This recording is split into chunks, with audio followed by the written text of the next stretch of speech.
Hello class, I hope आप लोग बहुत अच्छे होंगे माय क्यूट पोटैटोस। लेकिन आज के इस वीडियो में I am going to talk about something very very important. And आज के इस वीडियो में हम बात करने वाले हैं हमारे most important chapter history chapter 3 के बहुत इंपॉर्टेंट क्वेश्चंस जो आपको एग्जाम में 1000% करोड़ परसेंट देखने को मिल जाएंगे।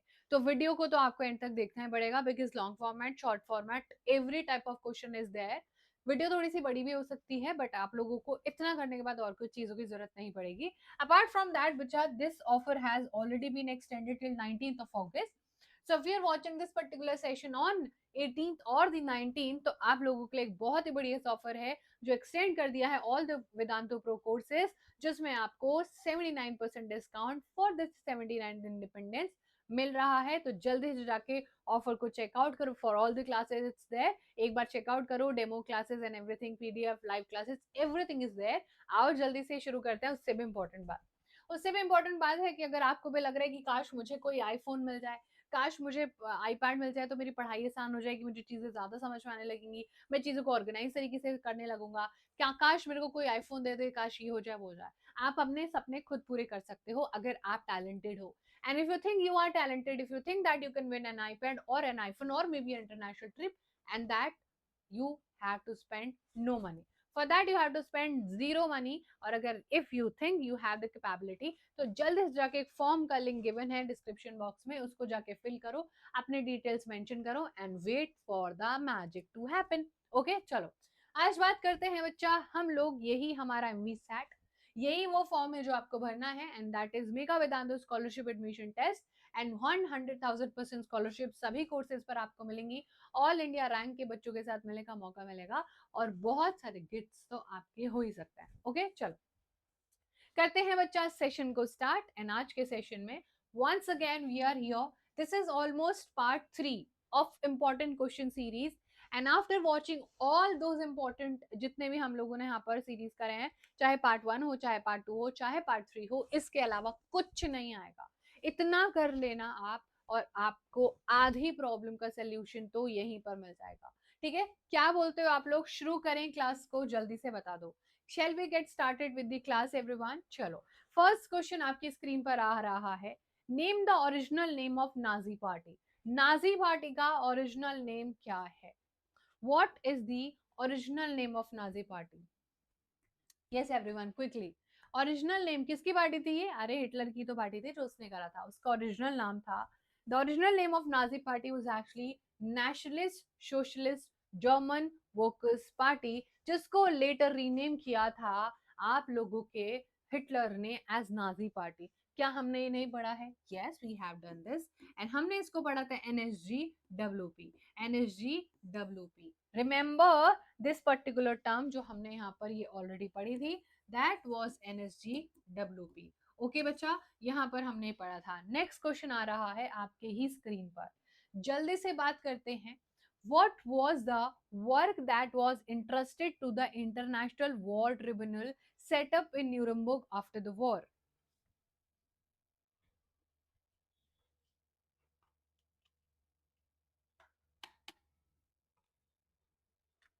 Yes, everyone. What was the name? What was the work that was entrusted? ये जो इंटरनेशनल वॉर ट्रिब्यूनल बनाया गया था, जो निरंबर्ग में बनाया गया था, इसका काम क्या था? इसका काम था कि अब जितने भी लोगों ने बुरा किया है, जिनको नाजी वॉर क्रिमिनल्स कह रहे थे, उनको उठाओ। उन्होंने जो किया है, क्राइम अगेंस्ट ह्यूमैनिटी किया है, पीस के अगेंस्ट काम किया है, जो भी उन्होंने क्राइम करे उसके खिलाफ उनको सजा सुनाओ, एक ट्रिब्यूनल बनाओ और इस ट्रिब्यूनल में उनको सजा सुनाई जाएगी कि ऐसा दुनिया में दोबारा कोई और ना करने की सोच है। ठीक है, so this was very very important जो है क्राइम जो कर रहे थे नाजीज लोग, या फिर जो जैसे कि हेलमुथ के फादर कर रहे थे, दैट वाज उनके खिलाफ एक ट्रिब्यूनल बनाया था जिनको सजा सुनाएंगे। Were considered as a desirable under Nazi rule. बहुत इंपॉर्टेंट क्वेश्चन है, वेरी वेरी सुपर से भी डुपर इंपॉर्टेंट क्वेश्चन बच्चा। What do we actually understand by desirables? ऐसे लोग जो पसंदीदा हैं, like we like that certain kind of people. And वैसे ही नाजी का एक बहुत ही रेसिस्ट पॉलिसी एंड नाजिज्म में वो एक ही लोगों को देखता था दुनिया में, and that was Nordic German Aryans. जो नॉर्डिक एरिया में जर्मन लोग मिलते थे, एंड वो आर्यंस हो कलेक्टिवली, उनका एक स्ट्रक्चर हो बॉडी का, उनका एक दिखने का तरीका हो, बस उनको आपका हिटलर पसंद करता था, बाकी आपका हिटलर किसी को पसंद ही नहीं करता था। And that is how we see this portion की नॉर्डिक आर्यंस को ही वो डिजायरेबल, रेस्ट ऑफ जितने भी लोग थे वो उसके लिए क्या थे, वो बस उसके लिए अनडिजायरेबल थे, वो उनको सोसाइटी में देखना ही नहीं चाहता था। चलिए नेक्स्ट क्वेश्चन करिए जल्दी से।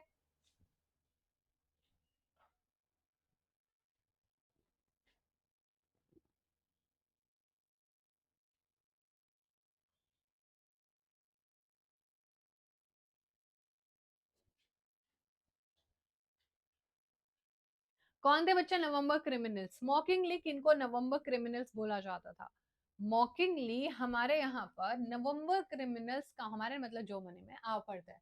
देखो, जो भी लोग वेमार रिपब्लिक को सपोर्ट कर रहे थे, जो इसमें तीन कैटेगरी के लोग थे, वो सोशलिस्ट थे, वो कैथोलिक्स थे, और वो डेमोक्रेट्स थे, और वो इजी टारगेट बन जाते थे कंजर्वेटिव नेशनलिस्ट सर्कल्स का, and they were mockingly called as November criminals. उनको मॉकिंगली बच्चा नवंबर क्रिमिनल्स बोला जाता था, जस्ट बिकॉज जो ह्यूमिलिएशन, जो भी सारी चीजें उनको वेमार रिपब्लिक में, जब वो वर्साई की ट्रीटी में गए थे वेमार रिपब्लिक, तो वहां पर जो उनको ह्यूमिलिएटिंग चीजें देखनी पड़ी थी, and that is how they were called as November criminals, because Versailles treaty actually happened in November. So November की हुई जो बेइज्जती थी, इसलिए इनको नवंबर के क्रिमिनल्स। और नवंबर के बाद तो डिजास्टर ही आया ऑलमोस्ट आपकी पूरे जर्मनी में, चाहे वो फाइनेंशियली हो, चाहे वो पॉलिटिकली हो, हर फील्ड में इन लोगों को डिजास्टर्स चीजें देखने को मिली थी। Next up we have what was the name given to separately marked areas जहां पर ज्यूज रहते थे? बोलो भाई, कहाँ रह गए हो तुम लोग? वो कौन सा नाम था जो जो ज्यूज को रखा जाता था जहां पर अलग से, वो एरिया को क्या बोलते थे? वो एरिया को क्या बोलते थे बच्चा? क्या बोलते थे, क्या बोलते थे, क्या बोलते थे? हाँ जी, बोलो। क्या बोलते थे उन एरियाज को? उनको बोलते थे गीटोस। ओके, चलो next question, which sport did Hitler promote? कौन सा स्पोर्ट हिटलर प्रमोट करता था? लाइक बास्केटबॉल, फुटबॉल, बॉक्सिंग, और some other sport? Have we done this chapter yet? Yes we have. He used to support boxing. ऐसी चीजें बच्चा जो बच्चों को बहुत स्ट्रांग बनाएगी। ओके, ये बहुत ज्यादा बॉक्सिंग को प्रमोट करता था, बिकॉज उसको लगता था जो मेल चिल्ड्रन है, that will be iron hearted and strong and muscular, ऐसा हिटलर को लगता था। और आज भी ना लगता है लोगों को कि लड़कों को रोना नहीं चाहिए, लड़कों की बॉडी होनी, ये ऐसा बिल्कुल नहीं है। ये चीज क्योंकि इतने सालों से हम लोगों ने सोसाइटी में एक्सेप्ट कर लिया कि हाँ ऐसा होता है और ऐसा ही होना चाहिए, ऐसे ही होते आया है। nobody is talking about right or wrong। कुछ लोग थे, उन्होंने थोड़ी चीजें बोली कि हाँ हाँ ऐसे ही चलते आ रहा है पूरा। nobody is actually questioning what is right and wrong, right and wrong। okay, तो हिटलर ऐसे बोलता था। what was the name given to the German parliament? बोलो। हाँ जी, क्या नाम दिया गया था जर्मन पार्लियामेंट को? डूमा?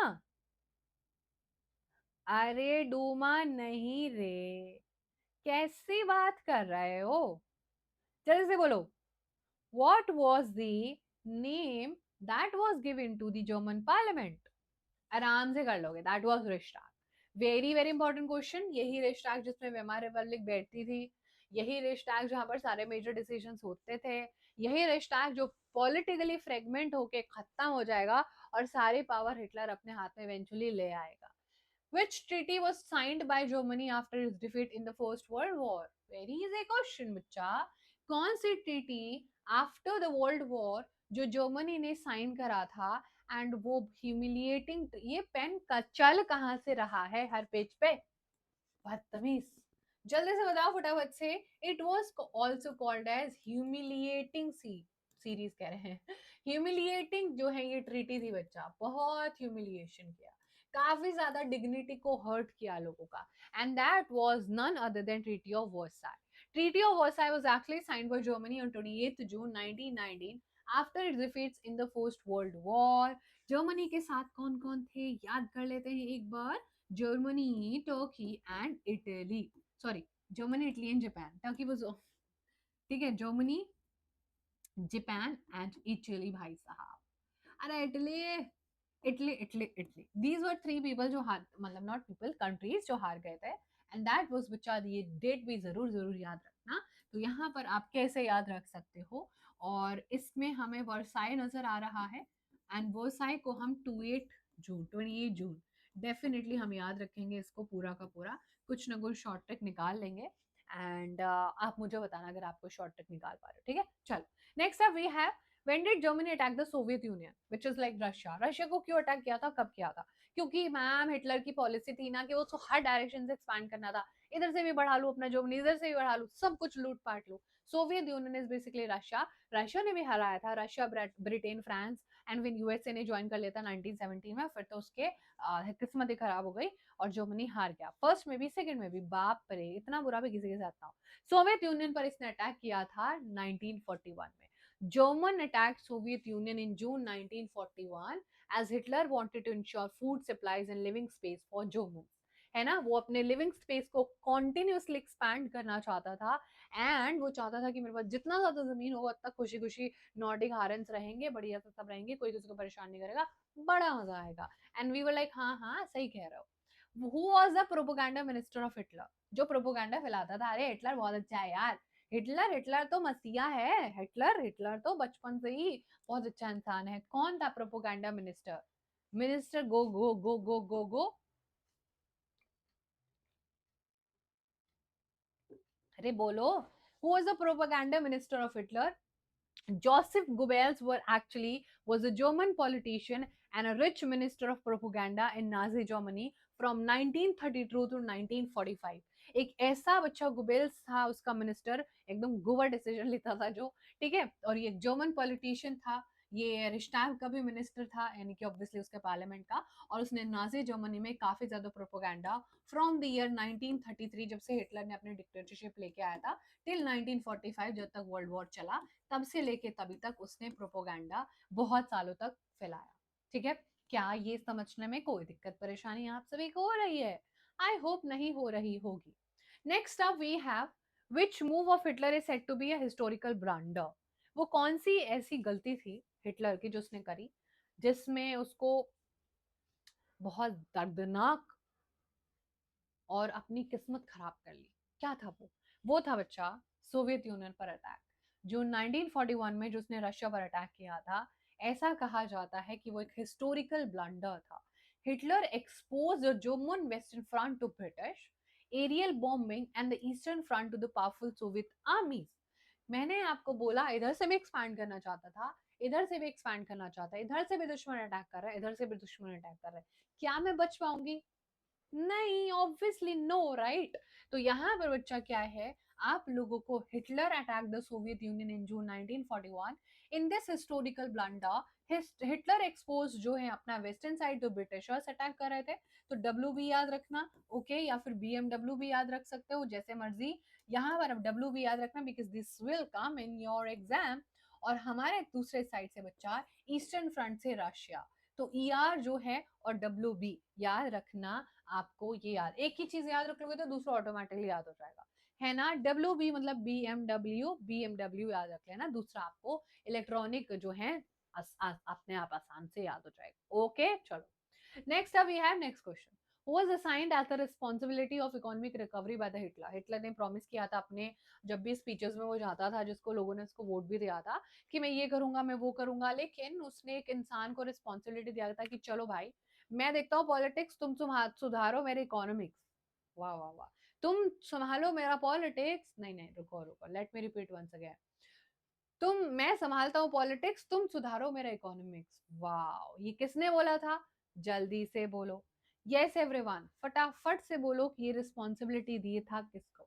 ये रिस्पॉन्सिबिलिटी दिया था हेल्जमार शाश को, who was assigned as responsibility of economic recovery of Germany by Hitler।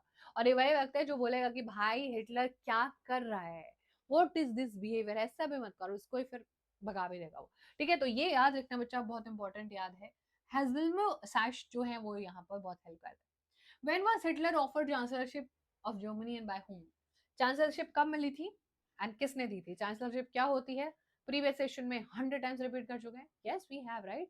100 नहीं, 100 तो कम हो गया, 200 बार रिपीट कर चुके हैं। किसने दिया था हिटलर को चांसलरशिप? और चांसलरशिप क्या होता था?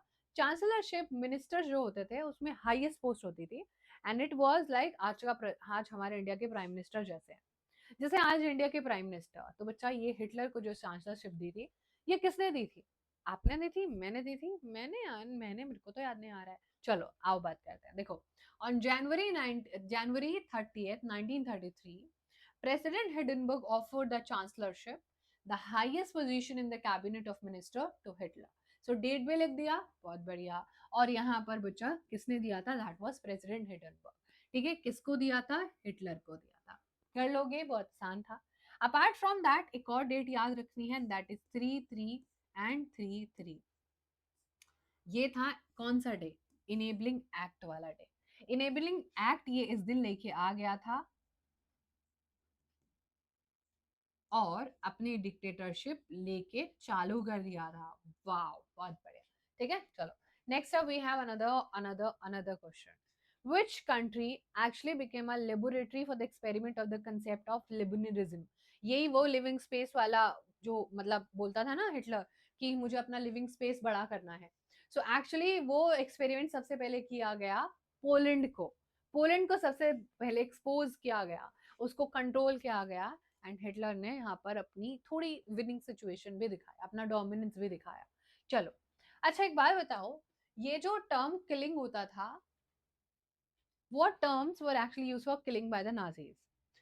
किसी भी फॉर्म और शेप में हिटलर ने किलिंग वर्ड यूज नहीं करा, बिकॉज वो फोन में कॉन्वर्सेशन लीक हो सकती थी, वो शायद लोगों को पता चल सकता था। तो वो कौन सा वर्ड यूज करता था ताकि लोगों को पता ही नहीं चले, और वो किलिंग वर्ड यूज नहीं करता था। हाँ जी।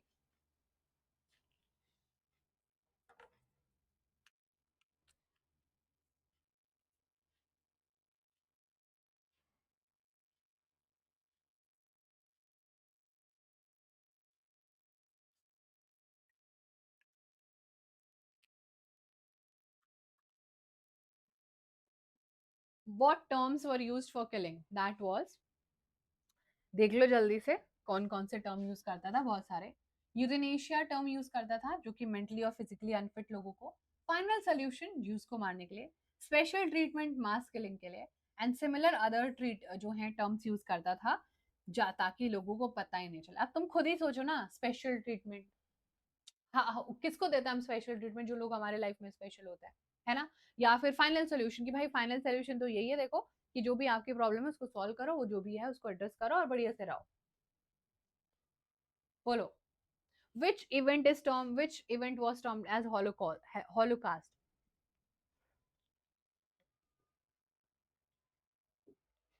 ऐसी कौन सी टर्म है बच्चा जिसको हॉलोकास्ट कहते हैं? चलो आप पढ़ते हैं, देखो। The Nazi killing operations against the Jews were referred to as the Holocaust by the Jews, as they wanted the world to remember the atrocities and sufferings they have had endured during the Nazi killings operation. ये जो holocaust है, इसमें मतलब होता है mass killing, जहां पर लाखों लोगों को एक साथ मार दिया जाए। तो जब बहुत सारे कुछ ज्यूज बचे हुए थे, उनकी डायरीज वगैरह मिली थी, तो they wanted to be remembered. उनको था कि उनकी जो ये ऐसा कुछ हुआ है ना दुनिया में, तो उनको याद किया जाए। याद in the sense, they should remember the sacrifice they have made, और ये सब चीज हिस्ट्री में कभी रिपीट नहीं होने चाहिए। सो ये चीजें हॉलोकास्ट बोलते हैं इसको बच्चा, जो ज्यूज का मास किलिंग हुआ था, या जो बहुत सारे लोगों का मास किलिंग हुआ था, बिकॉज ऑब्वियसली हिटलर उनको लाइक नहीं करता था, जस्ट बिकॉज उनको वो मार देता था, है ना? डिफरेंट डिफरेंट वेज होते थे उसको लोगों को मारने के लिए। So he had different problem का different solution. And then eventually Nazi killing operations कोई बच्चा जो है, जो उन्होंने देखा, they do not want it that to happen once again. So hence इतनी सारी चीजें यहाँ पर आपको देखने को मिलेंगी। What was the name of Hitler's autobiography written before he assumed the chancellorship of Germany? बोलो जल्दी से। What was the name of Hitler's autobiography, जो उसने लिखी थी ऑब्वियसली, ऑटोबायोग्राफी जो होती है वो आप खुद ही लिखते हो, written before he assumed the chancellorship, क्या थी? ये तो आपको पता ही है, माई स्ट्रगल बैक ऑफ। ये बहुत फेमस ऑटोबायोग्राफी है, और हमारे ऑलमोस्ट हर चैप्टर में कोई ना कोई बायोग्राफी आई जाती है, क्लास 9 से लेके क्लास 10 में। लाइक क्लास 9 में नेल्सन मंडेला सिविक्स वाला पोर्शन, राइट? क्लास 10 में महात्मा गांधी जी की कुछ ऑटोबायोग्राफीज हम लोग पढ़ेंगे। तो ओवरऑल आपको इसमें बहुत सारी ऑटोबायोग्राफी देखने को मिल जाएंगी, और ये हिटलर की बहुत ज्यादा जरूरी भी है। अच्छा, what did the term evacuation actually meant in जो हिटलर्स जर्मनी?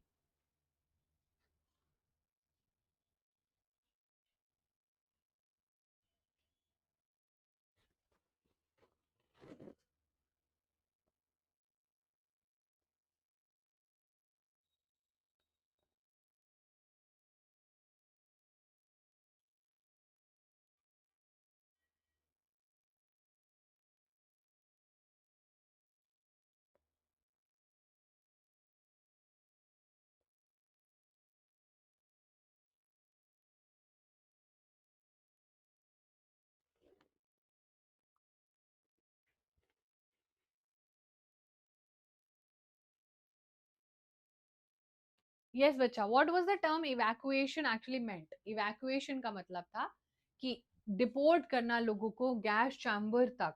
यस। अब इवैक्यूएशन आज के टाइम पर कहाँ पर यूज होता है? इवैक्यूएशन होता है बचाने के लिए।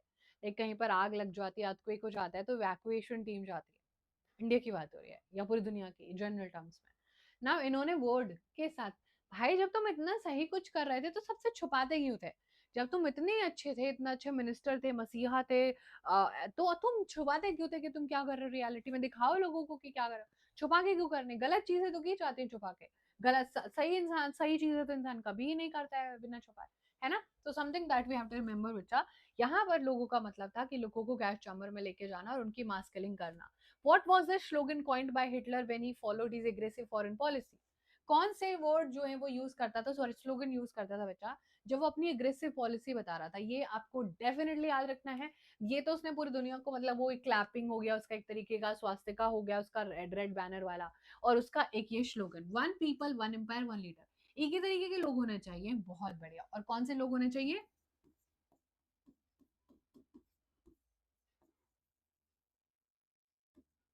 Nordic German Aryans, ठीक है? These were the only people he wanted to have a society with. One people, one empire and one leader. One empire मतलब only Hitler. हिटलर का ही एम्पायर होना चाहिए, हिटलर ही उसको लीड करे। तो बेसिकली एक इंसान होना चाहिए, एक ही टाइप के लोग होने चाहिए, और कोई होना ही नहीं चाहिए। Such a rubbish thought. I know I know I know I no.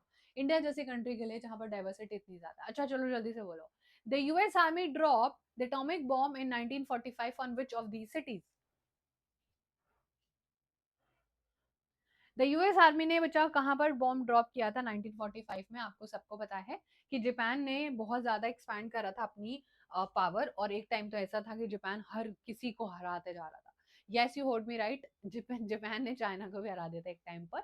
But anyways, the US army drop the atomic bomb in 1945 on the Japanese cities of Hiroshima on 6th of August 1945, followed by Nagasaki on 9th August. सो बच्चा 6 and 9 अगस्त, और अगस्त अभी चल भी रहा है, और ये दोनों ही 3 के मल्टीपल्स हैं, तो दोनों याद रखना, 6 एंड 9। 6 एंड 9 अगस्त को 1945 को बच्चा हमारा जो है पहले हिरोशिमा और फिर नागासाकी। ये भी पूछा जाता है कि पहले क्या है, नागासाकी और हिरोशिमा, और HNN, है ना? और इसका हेन याद रख लेना, बस ई को इग्नोर कर देना। ओके, हेन याद रख लेना कि हेन मतलब एच हिरोशिमा, ई को इग्नोर कर देना, एन नागासाकी। ओके चलो। What factor enables the recast of Germany's political system after the First World War? क्या किया जर्मनी ने? वो कौन से फैक्टर्स थे बच्चा जिसके वजह से जर्मनी को बहुत सारी चीजें देखनी पड़ी? देखो आपको भी पता है दैट जर्मनी जब ये सारी चीजें हुई तो फर्स्ट वर्ल्ड वॉर की डिफीट हुई। इंपीरियल जर्मनी जो राजा का पूरा था सिस्टम वो खत्म हो गया, और एब्डिकेशन हो गया जर्मन एम्परर का। अब पूरी की पूरी सब कुछ हाथ में किसकी पावर चले जाती है? रिपब्लिक। और रिपब्लिक का मतलब मीनिंग था, नाम था वेमार रिपब्लिक। अब वेमार रिपब्लिक के आने का मीनिंग यही था कि जो फर्स्ट वर्ल्ड वॉर का आउटकम था, फर्स्ट वर्ल्ड वॉर की वजह से राजा खत्म हो गया, इंपीरियलिज्म खत्म हो गया। अब एक डेमोक्रेटिक जो है रिप्रेजेंटेटिव वाली गवर्नमेंट, वेमार रिपब्लिक, जिसमें सोशलिस्ट थे, डेमोक्रेट्स थे एंड कैथोलिक्स थे। Socialist,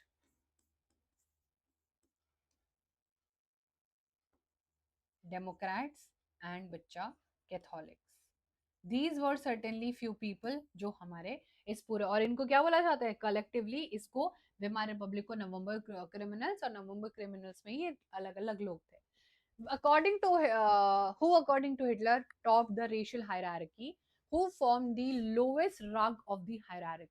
Yes, everyone. आपके अकॉर्डिंग कौन जो है हिटलर की रेशियल हायरार्की को टॉप करता था? मतलब नॉट आपके अकॉर्डिंग, हिटलर के अकॉर्डिंग। और कौन बच्चा लोएस्ट रग में आता था? लोएस्ट में कौन होता था? चलो, नॉर्डिक आयरन्स सबसे ऊपर आते थे, और वो ज्यूस को हेट करता था, एंड ज्यूस उसके लिए सबसे नीचे आते थे रेशियल हायरार्की में, because according to Hitler they did not look good as per his standard, his definition of beauty. Okay चलो, नेक्स्ट बच्चा हमारे पास क्वेश्चन आ गया है, ये भी हमने थोड़ा सा किया हुआ है। Who were the signatories of the 1940 tripartite act? ये वो था जब ये 3 लोगों ने टीम बनाया था बाकी लोगों के लड़ने के लिए, जर्मनी, इटली एंड आपका जापान। ये लोगों ने 1948 में, सॉरी 1940 में बच्चा, always remember, this is very very very very important question. और ट्री मतलब ऑब्वियसली क्या है? 3 पार्टी टाइप्स, है ना? That is something which you have to remember. एक ऐसा 3 लोगों ने अपना एक टाई बनाया था, और इन लोगों ने अपनी टीम बना के सबको हराने की कोशिश करी थी, but reality you know. And Italy में आपका बहुत ही फेमस एक नाम है मुसोलिनी, एंड ये फैसिज्म को बहुत ज्यादा सपोर्ट करता था। एंड बच्चा ये हमारा इंपॉर्टेंट है, जर्मनी का आपका पता ही है आपको, नाजिज्म चल रहा था और जापान अपना बहुत भयंकर एक्सपेंशन कर रहा था। तो इन तीनों ने मिलकर टीम बना लिया था, बट तीनों ही हार गए थे बहुत ही बुरे तरीके से, ठीक है, which we all know. Anyways चलो बच्चा आगे बढ़ते हैं। Nazi party was renamed after which organisation? Nazi party आपको पता ही है, NSGWP। NSGWP क्या हमने नहीं करा है? बहुत बार कर चुके हैं। So it is National Socialist German Workers Party. So it is known as now Nazi Party. करेंगे पार्टी पूरी रात, थकने के बिल्कुल भी नहीं है। चलो बच्चा नेक्स्ट है, why did Nazis hold massive rallies and public meetings in Germany? बोलो क्यों नाजी बहुत ज्यादा मैसिव रिलीज करता था और पब्लिक मीटिंग्स करता था? क्योंकि वो लोगों को मोबिलाइज करना चाहता था। He wanted to motivate people कि ये जो जर्मनी का बदला लेना है, ये जो जर्मनी का बेइज्जती हुआ है, ये जो ह्यूमिलिएशन हुआ है, ये जो नवंबर क्रिमिनल्स हैं उनका सबका बदला लेगा रे तेरा फैजल। ठीक है बच्चा, so this was very very important. तो Nazi held massive rallies and public meetings in Germany to demonstrate the support for Hitler and still a sense of unity among the people. तो लोगों के बीच में एक यूनिटी क्रिएट करना चाहते थे बच्चा, और लोगों के बीच में थोड़ी बहुत चीजों को ठीक करना, एंड यू नो इवेंचुअली सारी चीजें उनके हिसाब से होंगी। So Nazi held massive rallies and public meetings in Germany to demonstrate the power of Hitler, और ताकि यूनिटी का सेंस भी आ सके। ओके चलो next up we have, when did German President Hindenburg offer the chancellorship? कर लोगे 30 जनवरी 1933 को president ने चांसलरशिप दिया था। What was the significance of the enabling act? Enabling act का सिग्निफिकेंस कौन बताएगा मुझे?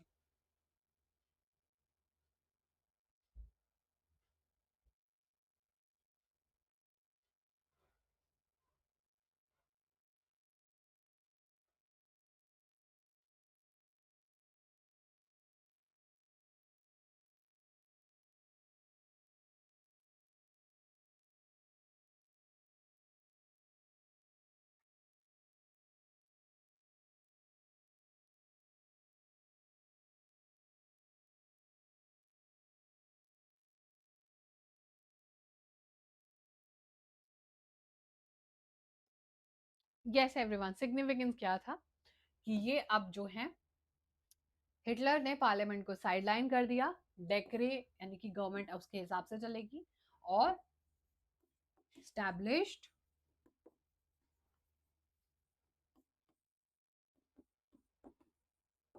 डिक्टेटरशिप। या करेक्ट। चलो next question, yes everyone, what does the term genocidal war actually refer to? एक पर्टिकुलर इंसान का, एक पर्टिकुलर ब्रीड का मास मर्डर करना innocent civilians in Europe by Germany during the second world war. एक जेनोसाइड मतलब होता है बच्चा एक पर्टिकुलर यू नो जीन्स का, एक पर्टिकुलर रेशियल डिस्क्रिमिनेशन करके लोगों का मास मर्डर करना, कि this kind of people we do not want, इसको आउट, हमें ये नहीं चाहिए हमारे इस पूरे पोर्शन में। ठीक है, तो बच्चा ये हम लोगों को देखना था। ओके चलो नेक्स्ट क्वेश्चन करते हैं, करो जल्दी से।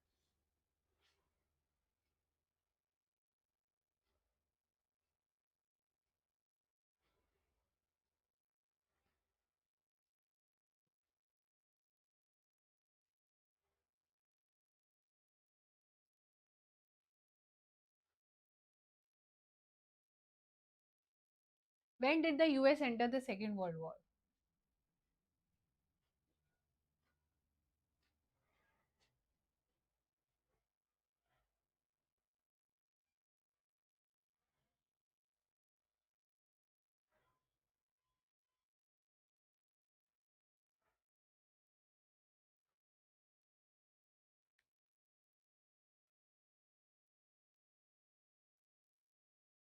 आपको सबको पता है, when Japan extended support to Hitler and bombed the US base at Pearl Harbor on 7 December 1941, the US entered the Second World War. Hitler's views on आ रहा है racialism were based on which thinkers? आय हाय, मतलब मुझे ऐसा लगता है ना इस question को देख के यार, क्या मतलब देख रहे हो तुम लोग, मतलब अच्छी चीजें बोले थे जो भी आपके थिंकर्स थे, बेचारों की इतनी बड़ी गलती निकाल दी कि अरे ये क्या ही बोल दिया तुमने, तो अच्छे के लिए भी बुरा ही हो गया। सो आपको भी पता है दो लोगों के नाम, that is Charles Darwin and Herbert Spencer. दोनों ने अपने अपने रेशलिज्म को लेके अपने व्यूज दिए थे बच्चा, and it has already played a very very important role. And आपको पता है कैसे इनको तरोड़ मरोड़ के पूरा का पूरा ट्विस्ट करके पूरी दुनिया को हिटलर ने बताया था। What was the Nazi argument for the imperialist ambitions? क्या कौन कौन से आर्गुमेंट दिए थे इंपीरियलिस्ट नेशंस को बनाने के लिए? लाइक उससे जब पूछा गया कि अरे ऐसे कैसे तुम दूसरों की प्रॉपर्टी छीन सकते हो, ऐसे कैसे तुम कैसे चीजें कर सकते हो, तो ये सारी चीजें जब उसने क्या एक्सप्लेनेशन दिया, आओ पढ़ते हैं। उसने बोला कि देखो, सच बात में तो ये है कि जो भी स्ट्रांग होंगे वो सरवाइव कर जाएंगे और वीक खत्म हो जाएंगे। इसलिए हमें वीक को खत्म करना और डोमिनेट करना है वर्ल्ड को, तो वो आयरन लोग ही कर पाएंगे। तो इसी प्योरिटी को बढ़ाते हुए देखते हुए यहाँ पर सारी चीजें हो रही थी बच्चा। चलिए, now up next we have next another question. Name some countries which became victims of Hitler's aggressive policy. Name some countries which became victims of Hitler's aggressive policy. वो कौन सी ऐसी चीजें थी, एक्टिविटी थी which actually became Hitler's aggressive policy. चलो, वो उसके aggressive policy के चक्कर में पोलैंड फंसा, ऑस्ट्रेलिया फंसा, Czechoslovakia, Holland, Belgium and France.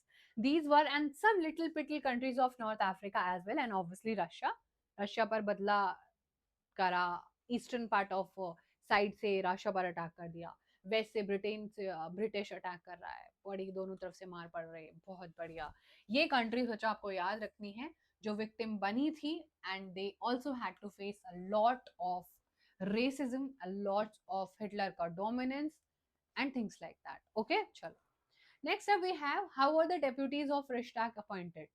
रिश्ताग के डेप्यूटी अपॉइंट कैसे होते थे?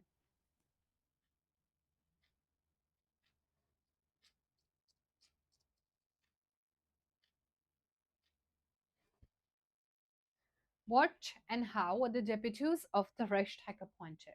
The deputies of Reichstag were elected on the basis of universal franchise, including women. And Reichstag क्या होता था बच्चा? इसी Reichstag में ही तो Weimar Republic बैठता था. It was the parliament. It was the parliament of Germany.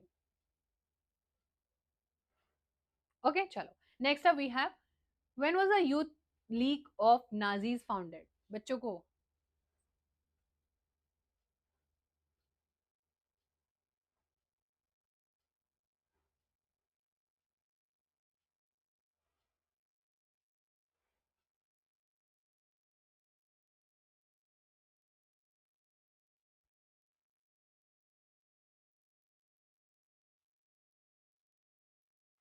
Okay, what when was the youth league of Nazis founded? चलो बच्चा बताओ जल्दी से, आंसर क्या है? 1922।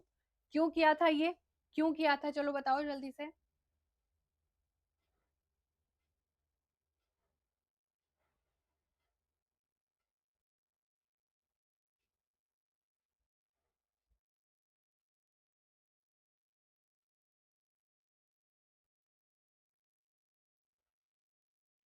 ये ताकि यूथ को वो बता सके सारी चीजें, ताकि वो, क्योंकि उसके अकॉर्डिंगली, हिटलर के अकॉर्डिंग या किसी के भी अकॉर्डिंग, बच्चा किसी भी देश का जो यूथ होता है, जो यंग बच्चे होते हैं वही तो इंपॉर्टेंट होते हैं। सिंपल सी बात है ना, वही तो इंपॉर्टेंट होते हैं, और कोई इंपॉर्टेंट होता ही नहीं है। चलो, व्हाट वाज द इटर्नल ज्यू? व्हाट वाज द इटर्नल ज्यू? इटर्नल ज्यू क्या था बच्चा?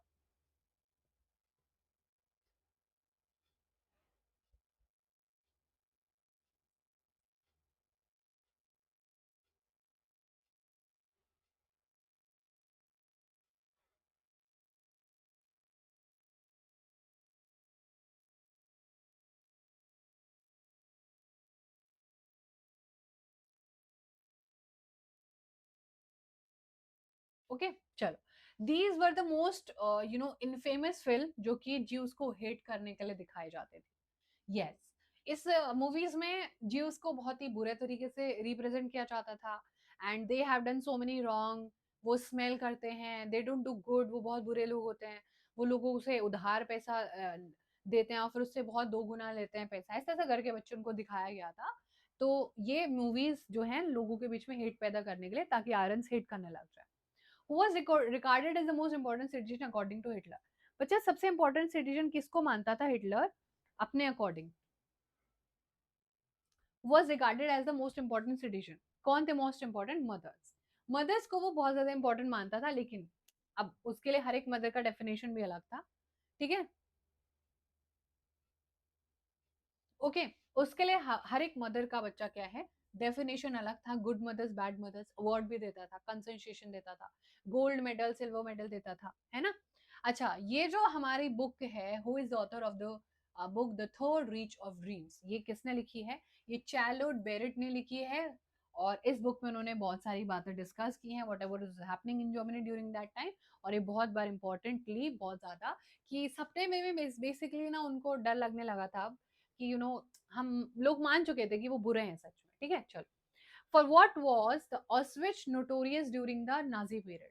मतलब ऑस्विच जो था वो नोटोरियस था, क्या मतलब है हमारा इस पूरे सेंटेंस से? बिकॉज वो गैस चैम्बर्स होते थे जो मास ह्यूमन बींग्स किलिंग के लिए यूज होते थे। तो इस नाम से तो हमें लग रहा है कि ऑस्विच होगा, कोई जगह होगी बहुत ही सुंदर सी, है ना। इट मोर लाइक स्विट्जरलैंड जैसा साउंड कर रहा है। सो ये जो जगह था बच्चा, यहाँ पर लोगों को जाके मास किलिंग कर दिया जाता था। When did the Second World War ended? ये तो सबको पता है, सेकेंड वर्ल्ड वॉर मई 1945, मई 1945 में बच्चा एंड हो गया, और इससे हिटलर का डिफीट हो गया। एंड फाइनली, अब बहुत सारी चीजें बोले जाते हैं, हिटलर ने सुसाइड कर लिया, उसकी डेड बॉडी मिली, बट बहुत सारी ऐसी रिसोर्सेज हैं जो बोलते हैं कि आज तक पता नहीं चला कि Hitler, where is Hitler, we are still have no idea about it and we are still figuring out. But बहुत सारी चीजें ऐसे बोलती हैं कि वो देश छोड़ के चले गया था, and he was scene living with somebody in another country. तो बहुत सारी चीजें हैं, वो बहरूपिया बन के रह रहा था। स्टिल ये जो डेथ है हिटलर का, ये आज भी डाइसी है ना। चलो, हेलमुथ के फादर ने तो जैसे अपने आप को शूट कर लिया था ना, वैसे। अब नेक्स्ट क्वेश्चन हमारे पास है, प्रोपोगंडा मिनिस्टर हमने कर लिया था, गुबेल्स था, तो ये तो कोई भी कर सकता है। Next up we have, how did Hitler's end came? Hitler का समाप्ति हुआ जब उसके बहुत सारे मिनिस्टर्स ने सुसाइड कर लिया, एंड इवेंचुअली सबको पता चल गया कि कुछ तो बहुत बुरा होने वाला, ठीक है। बहुत लोगों ने जब सुसाइड करना शुरू कर दिया, जब पूरे वर्ल्ड को पता चल गया कि अरे इतना बुरा कुछ कर रहा था हिटलर, तो इवेंचुअली हिटलर पावर से खत्म हो गया। What was Nazism? अब बहुत बच्चे बोल रहे हैं मैम इतना सब कुछ पढ़ने के बाद एक क्वेश्चन आया है। It was a system introduce by Hitler which had a structure about कि वो दुनिया को और अपनी पॉलिटिक्स को कैसे देखता है, वो क्लैप करने का तरीका, वो पर्टिकुलर रेड बैनर स्वास्तिका को मानने का तरीका, वो पर्टिकुलर स्लोगन बोलने का तरीका, एक बहुत ही रिलीजियसली सारी चीजों को पॉलिटिकली फॉलो करवाना, एक रेशियल डिस्क्रिमिनेशन क्रिएट करना, वो उसकी अपनी पॉलिसी थी। जस्ट लाइक सोशलिस्ट जैसे था, जैसे सोशलिज्म होता है, इंपीरियलिज्म होता है ना बच्चा, वैसे ही कैपिटलिज्म होता है, कम्युनिज्म होता है। ये सब आइडियोलॉजीज हैं जो different different part of world में हमें सीखने को मिली है। Different people have different opinions. Okay, चलो, next we have which tribunal, आए हाय कर लेंगे हम इसको तो आंखें बंद करके। Which tribunal was set up after world war second to punish the Nazis for their crime against humanity? And that was international military tribunal, and Nuremberg was set up to prosecute Nazi and war criminals जिन्होंने ये सब कुछ किया था। तो ये tribunal set किया गया था न्यूरमबर्ग में, ताकि ये ऐसी दुनिया में हरकतें कोई दोबारा ना करे, ठीक है। चलो, next up we have genocidal war, बच्चा ये हमने कर लिया already. It was resulted in a mass murder of selected group of people, जो कि हिटलर के अकॉर्डिंग जिंदा नहीं रहने चाहिए। How was Germany defeated in the world war one? One की बात हो रही, not second. World war one में कैसे जर्मनी को हराया गया था, ये कर लेंगे हम लोग। चलो, जर्मनी वाज जर्मनी इनिशियली काफी ज्यादा ऑक्यूपाई कर रहा था फ्रांस और बेल्जियम, बट इनिशियली जैसे ही यहाँ पर यूएस ने एंटर किया, तो यूएस के एंटर करते इंग्लैंड, फ्रांस और रशिया थोड़ा सा यू नो हावी हो गए दुश्मन पर, एंड इवेंचुअली आपका जर्मनी नवंबर 1918 में हार गया। ओके, तो यूएस का एंट्री काफी ज्यादा हेल्पफुल है, और यूएस ने जिसका साथ दिया, those were allies, and allies का जैसे ही साथ दिया यूएस ने, वैसे ही जर्मनी हार गया, छोटा पड़ गया। How Germany adopted democratic constitution? तो after Germany is defeated in world war one, तो उसने एम्परर को खत्म कर दिया, नेशनल असेंबली बनाए, वेमार पे मिले, और इसीलिए वेमार रिपब्लिक इसको आज बोला जाता है। इसको क्या बोला जाता है बच्चा? Weimar republic. चलो, आज के सेशन का लास्ट क्वेश्चन है, व्हाट वाज रिश्टाग? रिश्टाग क्या था, आप लोग इसको कर लोगे। It was none other than a German parliament, जिसमें इक्वालिटी, फेटर्निटी सब कुछ होने वाला था बच्चा, और यहाँ पर आपको सारी चीजें देखने को मिली। आज के सेशन में ऑलमोस्ट हमने पूरा चैप्टर रिवाइज कर लिया, लेकिन ये सीरीज अभी यहाँ खत्म नहीं हुई है। हम इसके एक और टॉप 50 क्वेश्चंस करेंगे, long format and short form, very not very short, these were more like very short. अब हम इसके और भी सारी चीजें करेंगे और फिर हम और भी सारी चीजें पढ़ेंगे इसके बारे में, ठीक है। So that was all about it everyone, and sending you lots of love, bye, take care, will see you in the next class.